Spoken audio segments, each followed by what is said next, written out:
The leader of Pakistan today called for those who incite hate and violence to be outlawed. But, as he went on, we were left wondering, was he referring to himself?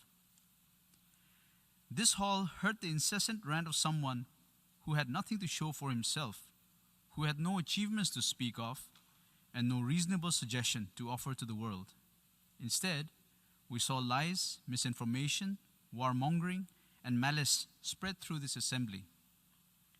The words used today at this great assembly by the leader of Pakistan demean the very essence of the United Nations. For a nation that is deeply buried in medievalism, it is understandable that the tenets of a modern civilized society, such as peace, dialogue, and diplomacy, are far-fetched. Allow me, Mr. President, to jog their minds a little about the stellar record of Pakistan. This is the country that brought genocide to South Asia 39 years back when it killed its own people.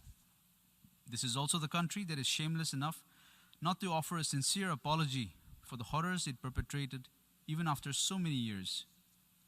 This is the same country that provides pensions for dreaded and listed terrorists out of state funds. This is the same country that has the dubious distinction of hosting the largest number of terrorists proscribed by the United Nations.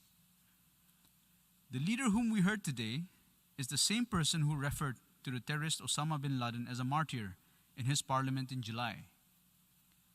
The same leader who spewed venom today admitted in 2019 in public in the US that his country still has about 30,000 to 40,000 terrorists who have been trained by Pakistan and have fought in Afghanistan and in the Indian Union territory of Jammu and Kashmir. This is the country that has systematically cleansed its minorities, including Hindus, Christians, Sikhs, and others, through the abuse of its blasphemy laws and through forced religious conversions. For someone who professes to be a champion of Islam, this is also a country that has encouraged killing of fellow Muslims merely because they belong to a different sect or to a different region in Pakistan, and through sponsoring terrorist attacks against its neighbors.